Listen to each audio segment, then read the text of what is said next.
Today's trunk training tip is using a pole to get at activation of the shoulder girdle. A lot of times when we think about the shoulder girdle, we're thinking about our arm coming into the shoulder area, and the shoulder is a lot of things. It is the clavicle, it is the shoulder blade or scapula, it's your arm coming up into the scapula, and it is your shoulder blade articulating with your rib cage. So there's a lot going on there, and we hide a lot. So we just want to be super careful at getting this area moving a little bit better. We want to do things brief and frequent and not push through pain.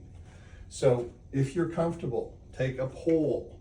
You're going to have your hands a little bit more than shoulder width apart, and you're going to be thinking about pulling it apart, trying to separate it in the middle. And then I'm going to have you reach up over your head with the idea of trying to reach up while you're pulling apart and trying to straighten those elbows.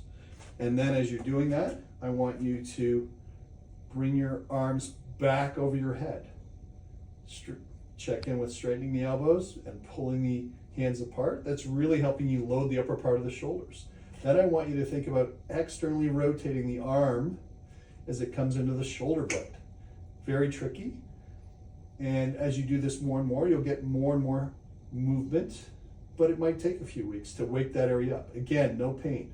Think about retracting your chin. Think of a string on top of your head pulling you lengthwise upwards, pulling apart, reaching up, reaching back, and then take a big deep breath in and breathe out, trying to have the front of the ribs come down without bringing your arms too far forward. You might correct a little bit, but we want the ribs to come down using your breath. And then I want you to think about tucking your pelvis under to flatten your back, and then try and breathe into your abdomen and fill the belly a little bit more, front, sides, and back. And then internally rotate your hips. And then think of spreading your toes and reaching with your toes. A lot of cues, but you have a recording of this and you can chip away at it. And what you'll find is when you start paying attention to the third or fourth cue, you'll lose the first and second cue. And that's just part of learning. But as you do this more and more, it's going to get easier and easier. Most of all, don't have pain with this. And it's okay to have your arms here and your elbows bent, and then try to rotate your arms and shrug your shoulders as long as it's pain-free. As you do this consistently, you stimulate these muscles, you get circulation to them, they're going to respond, and you're going to get a little bit more and more movement. That's what we're looking for with the trunk training tips.